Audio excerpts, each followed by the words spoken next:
Fait de l'attaque arrive au tribunal. Il a été écroué la nuit dernière. Ce matin, à la une des journaux allemands, une seule question. Warum? Pourquoi? Pourquoi? Une interrogation qui s'invite désormais dans les hommages. Dans les rues de la ville endeuillée, des bouquets par milliers et des habitants venus en nombre se recueillir avec beaucoup de questions. Nous ne comprenons tout simplement pas pourquoi cette affaire n'a pas fait l'objet d'un suivi. Nous ne comprenons pas pourquoi ils l'ont laissé faire. Hier, les cloches de la cathédrale sonnent en hommage aux victimes. Il est 19h03, l'heure exacte de l'attaque à la voiture bélier la veille. Cérémonie en hommage aux victimes en présence du chancelier Olaf Scholz et du chef de l'État allemand, mais aussi des secouristes intervenus ce soir-là.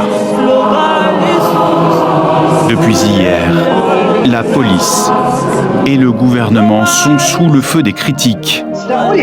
Au cœur de la polémique, le parcours du suspect, un médecin psychiatre d'origine saoudienne. Présenté comme islamophobe, il en voulait aux autorités allemandes. Aimeriez-vous si je tuais au hasard 20 Allemands à cause de ce que fait l'Allemagne contre l'opposition saoudienne? Des signaux inquiétants sur sa dangerosité auraient été négligés par les services de sécurité. Il y avait des signalements. Maintenant, il faut savoir de qui ça venait, à quelle administration c'était adressé. Et c'est seulement à ce moment-là qu'on pourra dire si on a bien traité ces signalements ou si on aurait dû faire plus et que les mesures qu'on a prises étaient suffisantes. Ce drame intervient dans un contexte politique très tendu, en pleine campagne électorale. Hier soir, un millier de militants d'extrême droite ont défilé contre le gouvernement dans les rues de Magdebourg.